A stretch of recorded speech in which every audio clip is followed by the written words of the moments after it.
What gets left out of the conversation on insecure attachment and romantic relationships? Well, today I'm going to talk a little bit about what I learned from reading these articles and others that I found online about insecure attachment and adulthood.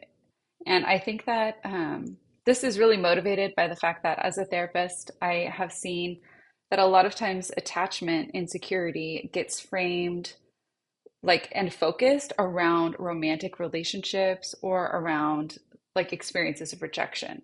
And I think that when we focus too much on the whole dilemma of like, will they or won't they, like, should they or shouldn't they, in terms of like a relationship, uh, it kind of, we lose sight of a lot of the importance of attachment. And sometimes too, the labels get in our way. Like we make assumptions about ourselves and others because of these labels related to attachment. And then we like project out from those labels. So, for example, if you think that you might have a fearful, avoidant attachment style, you might start to expect yourself to act that way. And you might then start to judge your behaviors through that lens in a way that's not necessarily helpful. So today I wanted to look at a little bit about what I was reading that I found interesting and share it with you in hopes that you can then, explore for it yourself and hopefully it will be helpful. Okay, so first I wanted to start with what is attachment? A lot of people are familiar with this, so I'm going to keep it very brief. But basically, think about it this way. Bowlby did attachment research, and this was really around looking at how in early infancy we respond to perceived danger or distress by interacting with our caregivers. Okay. And it makes sense logically, right? That if our caregivers were not able to respond to our needs, that we would then learn to cope with that in different ways. Okay. And these early experiences that we have been seen as, impacting our attachment tendencies later in life, although there is a lot of controversy around, the stability of attachment tendencies, but that they can kind of impact us throughout development. But there's other components here too, because they also conceptualize that our self-esteem, our sense of identity, and our ability to regulate our emotion is all kind of tangled up in that. So this makes sense, right? Infants, how do they learn to soothe themselves? And there is research on this, on our tendencies related to self-soothing and how they can see differences between individuals very early on in terms of the intensity of emotion, the kind of the temperament, right? How quickly people get activated, how long it takes for them to calm down, all of those things. So I just wanted to say that biologically speaking, there's some really interesting research on that topic. But it kind of, I think that when we talk about labeling ourselves with a specific attachment style, sometimes we forget, okay, what is my underlying temperament like, right? What is my relationship like to emotion? Am I one of those people who gets very intense emotions very quickly? Do they last a long time? Do I cool off slowly? All of those kinds of questions, right? Do I tend to seek comfort from other people or do I tend to withdraw? Do I tend to push my emotions down and suppress them? What do I do? So to me, that's a lot more interesting and a lot more useful because from a therapeutic perspective, once we've identified specific needs, such as, if we retreat from others and try to suppress our emotion, if we've identified that as something that we want to work on, like we have a specific example, right? Versus kind of just labeling ourselves and thinking that we're always going to be a certain way because there are a lot of tools that we have at our disposal. So I wanted to talk about the relationship between self-esteem and attachment state. So I think a lot of times when we think of attachment, we think of it as like this is the way it always is, like you're either secure or you're insecure. However, I was reading this one article, The Self-Esteem Roller Coaster, Adult Attachment Moderates the Impact of Daily Feedback.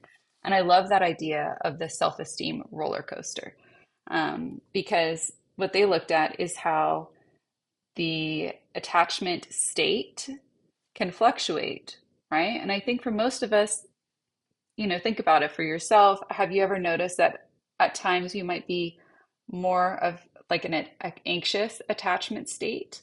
At times, maybe you were more of an avoidant attachment state, meaning you had like an anxious attachment state that would typically look like, having a very intense emotion, difficulty kind of containing that emotion, needing to seek others, needing to reach out to cope with that emotion. Also, likely a lot of like rumination, like thinking over and over again about the same kind of typically negative thoughts. Um, and, also a very heightened sensitivity to rejection. A lot of times, too, with the anxious attachment state, there's an increased impact of negative feedback. So the positive feedback is not weighed equally. And this is something that I think is we do tend to see, right, in general with anxiety. Like sometimes the negative, for whatever reason, it really outweighs that positive. Um, so I just wanted to kind of share that there is research looking at self-esteem fluctuations and attachment states. And what I thought was really interesting about this research was really just looking at self-esteem in kind of a different way. The way that they looked at self-esteem was they differentiated self-esteem that comes from interpersonal feedback. Meaning like if your loved one gives you, positive feedback, or a friend gives you positive feedback, or if, you find out that you were rejected in some way, such as not invited to an event. And they compared that interpersonal feedback to what's called agentic feedback. And that is more like if you got a positive or like a high score on a test, or if you got the job promotion you wanted, you got denied from a loan, stuff like that. So I thought it was kind of interesting to conceive of self-esteem in that way, or like the drivers of self-esteem in that way. And that was kind of how they looked at feedback that would impact the self-esteem fluctuations, as they try to kind of categorize it that way. That's my understanding of it, anyways. And they also looked at the impact of perceived rejection. And I thought that was very interesting because I think in a lot of the videos that I've seen on attachment, people talk about rejection and they make it sound like people have attachment problems because they're sensitive to rejection. But I've yet to see anything that shows that we're not all sensitive to rejection, right? Like if you look at that very basic concept of attachment, it's that, we need to be able to get our safety needs met through interpersonal relationships, right? And so rejection would be disturbing and troubling, I would assume, to pretty much anyone. And this study on the self-esteem roller coaster, they did find that people with avoidant attachment styles or tendencies were also negatively harmed by perceived rejection. And it was kind of interesting because they said, it might be helpful to really get more information about that perceived rejection, because they were thinking, if someone with an avoidant tendency is suppressing their emotion and using deactivating strategies, it might account for why this perceived rejection was very harmful. Because if you think about it, it's like if you have people in a research study who are reporting rejection to someone who's highly anxious, maybe the rejection event was something much smaller, and to someone who is highly avoidant, it was actually something very serious, like a actual relationship ending versus like seeking validation for a moment and not getting it. Of course, these things can be harmful, and it all depends on how it lands for us based off of our own history, right? And it makes sense. If we have a wound in an area, it makes sense that certain types of behaviors will be more harmful. So I do like when people bring trauma into the conversation about attachment and acknowledge that a lot of the times when we're using these attachment labels, there's untreated trauma. right? If someone, their needs weren't met as children, um, perhaps they were a victim of child abuse or child neglect. It doesn't necessarily even have to be that extreme, but trauma recovery might, impact their attachment tendencies currently. Because the trauma therapy typically also addresses like things like worldview, the ability to trust others, our emotion regulation, mood regulation, and all those things. So this brings me to this really wonderful paper I found called Emotion Regulation, Current Status and Future Prospects by Gross. This I'll put the citation in the comments. But what I really liked about this paper is it's actually very long, very, very long. But it's cool because it breaks down emotion regulation, what it specifically is. And some of the themes that I found in these articles I was reading about attachment were looking at emotion regulation in the context of attachment styles and tendencies. And this is what I found. They talked about difficulty with identification of emotions, difficulty with managing the intensity of emotion, with emotion expression. So this could be things like I statements, right? Like I'm feeling angry, I'm feeling sad, or even I don't know what I'm feeling would probably be more adaptive than just kind of shutting down. Also, emotion suppression. So the research papers that I reviewed, several of them mentioned emotion suppression, and suppression, it's exactly what it sounds like, right? Kind of stuffing emotions down, trying not to experience them. And what was interesting about the emotion suppression is it's harmful. It's physically harmful and it's emotionally harmful because it tends to impact positive emotions as well.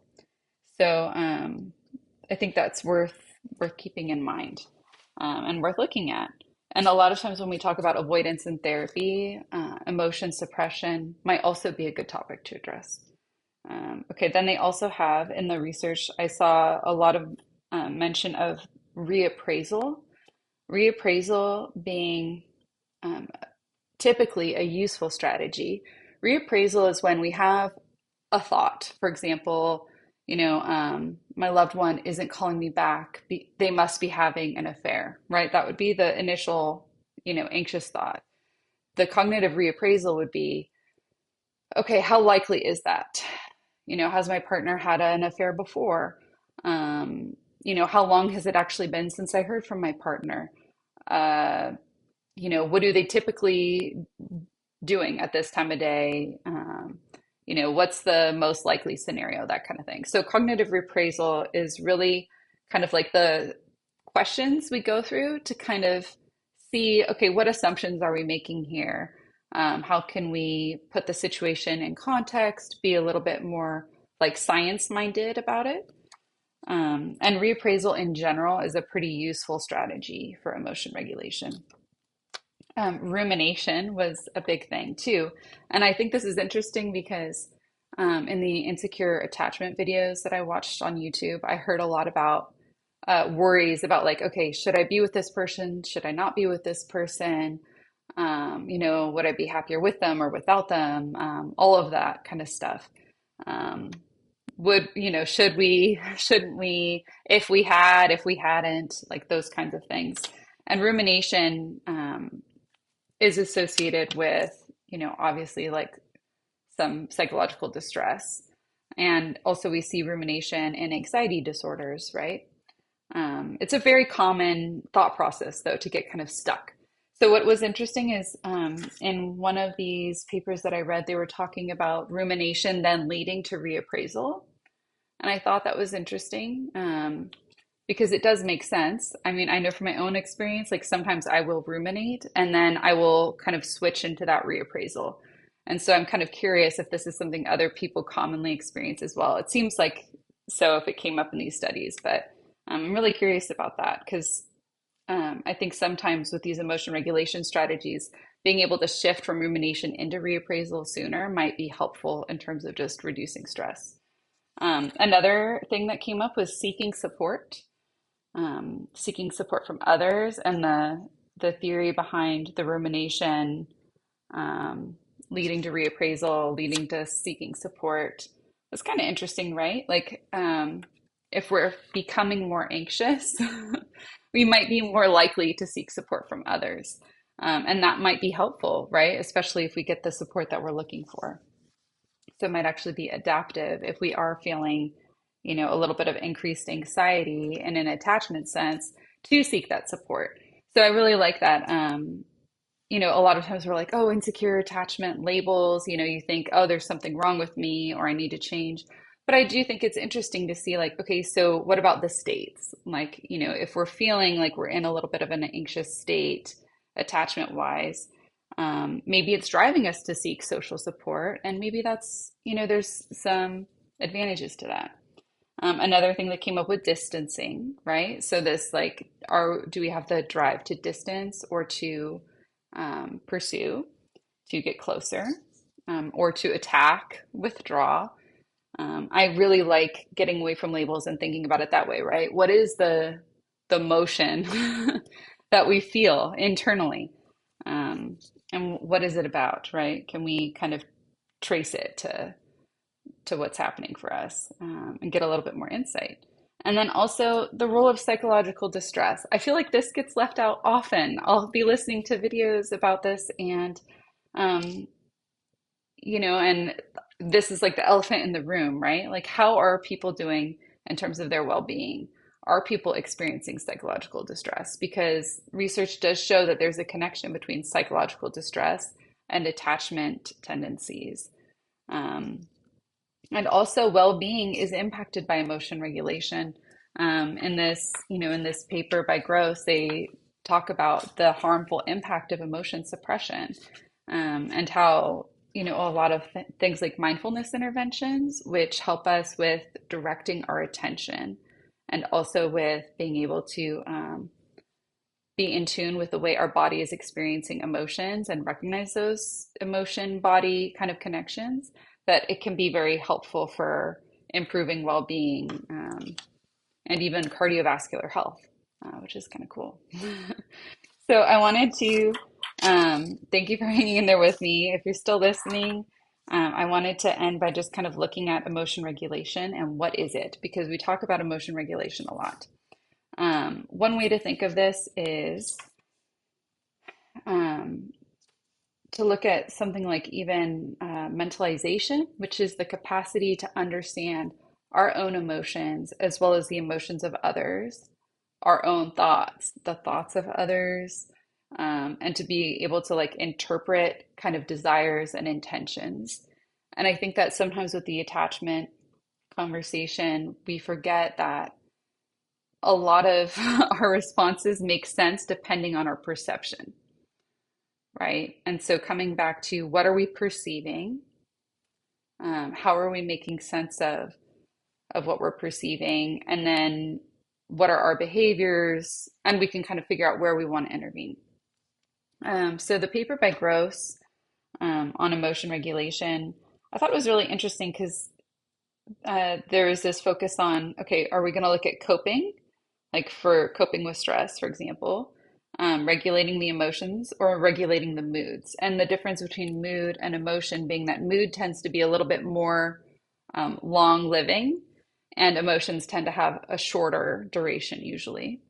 Also, that mood tends to be things like, are you feeling grumpy? Are you feeling great? Emotion tends to be stuff like anger, sadness, fear. Um, and then stress, of course, tends to be more like contextual, like dealing with stressful environments, stuff like that. And Gross mentioned the importance of the perception of emotion, like being able to perceive the emotion state, and not suppress it, but actually, regulate it. And how there are so many different regulation strategies. But one that Gross highlighted was distraction. And I thought it was really interesting because distraction was seen as like a very powerful, very, very powerful technique. Um, and he, like Gross in this article, they go through all of these different pieces with emotion. So I'm just going to go over some of the stuff that I found the most interesting and the most useful. So one is emotions can be either helpful or harmful depending on the context. Affect regulation is usually involves the activation of a goal to influence the emotion trajectory. So this makes sense to me, right? Because you might want to be less angry. And so that's the goal, to be less angry. And then you would choose where you want to intervene along that. And often when we look at emotion regulation, we focus on changing the intensity, that's how strong it is, the duration, that'd be like the time we're spending in it, or the quality of the emotion response. For example, seeing the funny side of something embarrassing that happened. And then here's some of the strategies that I found really interesting. So one would be situation selection. Okay, so this is taking action that makes it more or less likely that one will be in a situation that you expect will give rise to desirable or undesirable emotion. So this is interesting because, situation selection, sometimes we don't, it says here that we don't accurately estimate how a situation is going to impact us emotionally. And I think we see this a lot with like vacation, right? People anticipate a vacation, you think it's going to be this amazing experience, and we overestimate that. Or we have like a surgery scheduled or something, and we overestimate the intensity of that negative. And so that can be hard to do well because we have problems with the estimation there. There's also situation modification. So this is where we're modifying a situation to change the emotional impact. The problem with this one is that sometimes this can be seen as like accommodating. And with anxiety disorders, for example, sometimes we don't want to accommodate. For example, if we get anxious going to the grocery store and we decide to accommodate our anxiety by not going to the grocery store anymore, then it's likely that our anxiety is actually going to increase over time, and it might become more and more difficult to go to the grocery store. Whereas the converse, like exposing ourselves gradually and with the right supports in place to going to the grocery store, is actually what is desired. So there's some caveat there. Attentional deployment. So this is what I was mentioning earlier with distraction and the power of distraction. So this can involve, like if we're helping someone else regulate or helping ourselves regulate, shifting the attention, shifting the focus. And they found that distraction leads to diminished emotional responses to painful and negative emotional eliciting material. It also helps downregulate subcortical emotion generative structures such as the amygdala. Another strategy is cognitive change. So this includes the reappraisal that I mentioned earlier. So reappraisal targets either the meaning of the potentially emotional eliciting situation or the self-relevance of a potentially emotion eliciting situation. So this could be things like not taking stuff personally, or using like positive self-talk to kind of be like, oh, this isn't an all or nothing situation. It's not a catastrophe. This won't even matter in 5 minutes, never mind 5 hours, 5 days, that kind of thing. Um, so reappraisal can lead to decreased levels of negative emotion experience. And it can actually improve memory, it looks like. And so one of the popular ways of working on cognitive change and reappraisal is cognitive behavioral therapy.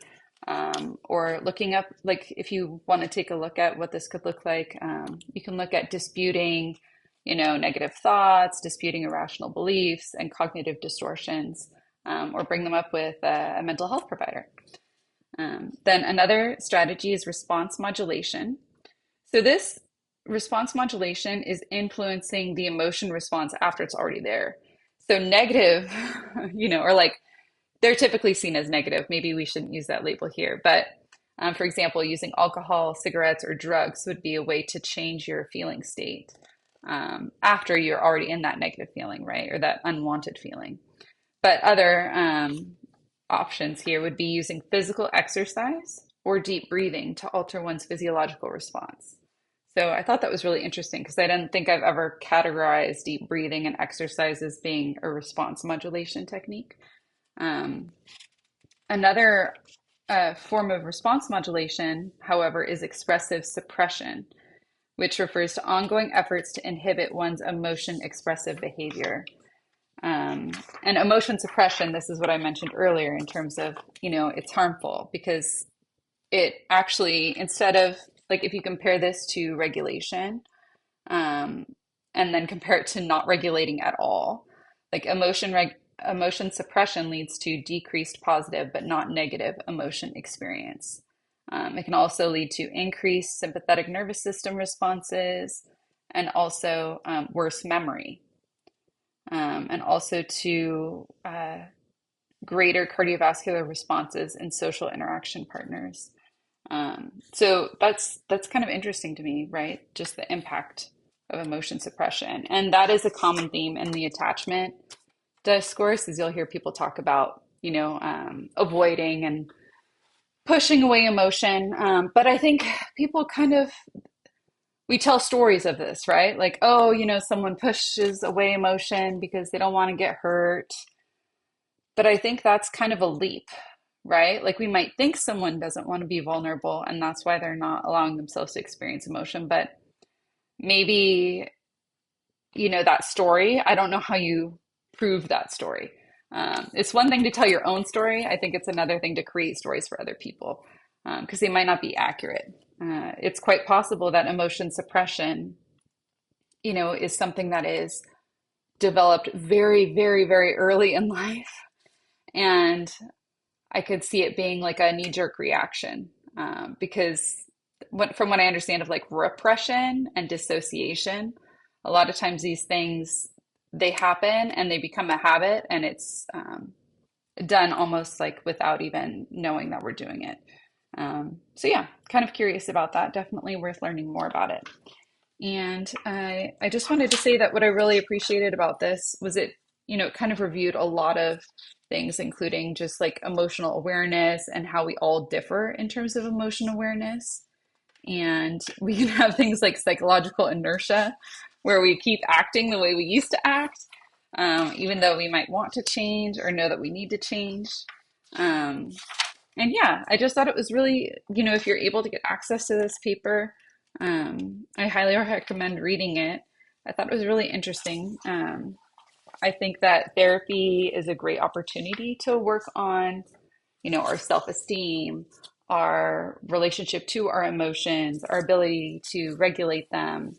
And yeah, so that's kind of my take on some of the attachment literature that I binge read today, and I really hope that some of this was helpful for you. Again, I just want to contextualize that this was my interpretation of these articles.